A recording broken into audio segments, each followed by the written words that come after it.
Hello, this is a special episode, a finished object episode of The Yarn Closet in Tucson, Arizona. I am Laura. You can find me at TheYarnCloset.com, TheYarnClosetAZ on Instagram or Ravelry. And I do weekly podcasts about yarny things and life. I'm a legally blind mom in Tucson. I homeschool one of my kids, and I've got bunches of animals. So if you're new here, that's what you've walked into. I'm going to do a finished object on a shawl I've been working for. It's my own design. So it's a variety of yarns. Let's see if I can grab the tags quickly.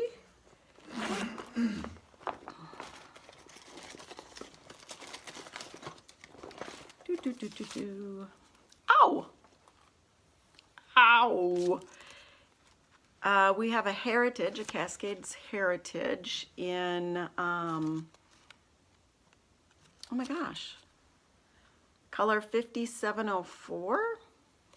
That is my very end color, that is this greenish. Dream in color Bermuda Teal, which is the green and bluish section. Whip yarns,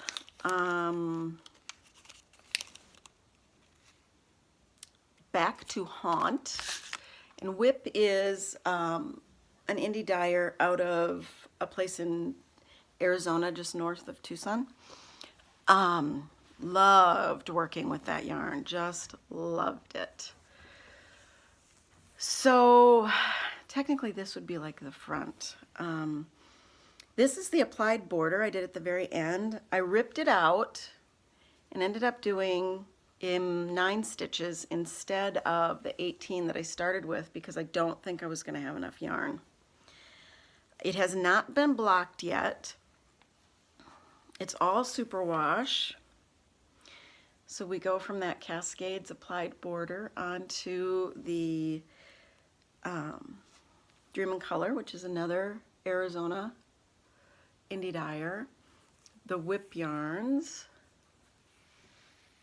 and then this is Folsom from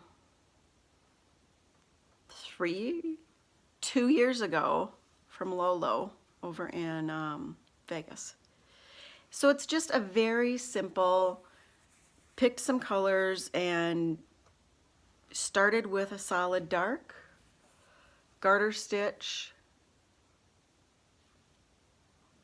faded them in together, worked that one until it was just about done, faded in the next one. I had a mini of the same one that I had a regular skein of the Bermuda Teal, and they were slightly different. So it's hard to tell, but there's that little bit brighter green in this one that I started with, and I did fade it in like the other ones. It's just harder to tell. And then I did one stripe of the new Cascade, then one stripe of garter in the Dream in Color, and then I applied the 9-stitch garter border. As you can see, this end is almost my arm span, almost, not quite. And if I go from this corner to this one, that's definitely my arm span, so I'm 5'4", whatever that is. I will be posting pictures on Instagram. It's a lovely weight. What I did was the Folsom was fingering and the Cascades was fingering.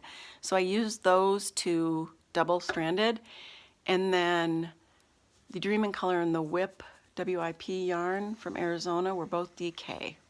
And that kind of balanced out. It's very soft. Like I said, it's super wash. It is a gift. It's something someone asked me to make. I'm probably going to give it to her today since it is freezing chilly cold here. Perfect timing, right? And if you've been watching, you know that I struggled with this applied border and not wanting to rip it back. And I struggled with my color plan and then realized that I should have done these two opposite because I think it would have made this pop more. And that really slowed down the process. I should have just stuck to my guns when I realized I thought the border was too big.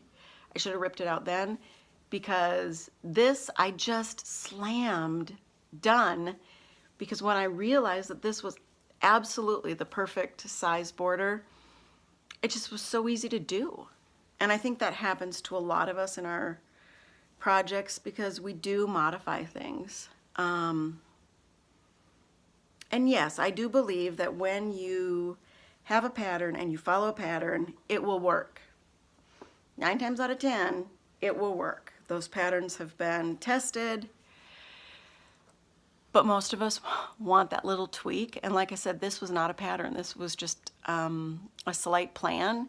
And I didn't come up with the applied border until the very end because honestly, I just got sick of it. I realized that I did not have as much of that yarn as I first thought I did. And I thought I had half the skein and I had less than that.